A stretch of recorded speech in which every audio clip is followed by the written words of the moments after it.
বিএনপির ভারপ্রাপ্ত চেয়ারম্যান জনাব তারেক রহমান কে নিয়ে একটা সাংবাদিক ভাই প্রথমে সে নিজে কথাগুলা বলতেছে, তারপরে হুজুরের কাছে জিজ্ঞাসা করতেছে। তো চলেন হুজুর কি বলবে এবং সাংবাদিক ভাই কি বলবে আমরা কথাগুলো শুনবো।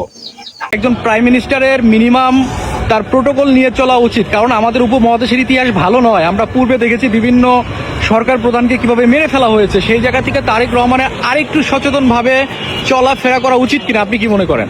আমি মনে করি হায়াতের মালিক আল্লাহ, হেফাজতের মালিক আল্লাহ, ওনাকে রক্ষা করবেন আল্লাহ। উনি আল্লাহ এবং তার রাসূলের উপর বিশ্বাস রেখে এদেশের মানুষের উপরে বিশ্বাস করে তিনি চলছেন, তাকে আল্লাহ হেফাজত করবে ইনশাআল্লাহ। রহমান কথা অনেক সেনাবাহিনী, অনেক লোকজন, অনেক গোয়েন্দা সংস্থার লোকজন পাহারা দিয়েছেন, রাখতে পেরেছেন, কিন্তু আল্লাহ যখন সিদ্ধান্ত যেটা করবে সেটা হবে আল্লাহর পক্ষ থেকে, আসমান থেকে। কিন্তু উনি যেভাবে মানুষের সাথে চলাফেরা করতেছে, এই যুগের, এই সমাজের, এই রাষ্ট্রের, এই দেশের জনগণ এটাই চায়। তিনি মানুষের পাঁচ বুঝতে পারছেন, মানুষের মনের ব্যথা বুঝতে পারছেন, মনের কথা বুঝতে পেরেছেন। এই জন্য তিনি সাধারণ মানুষের সাথে সাধারণভাবে চলাফেরা করতেছেন। আল্লাহ পাক রব্বুল আলামিন তাকে যেন হেদায়েত করে, আমি সারা বাংলাদেশের মানুষের কাছে সেই প্রত্যাশা করি।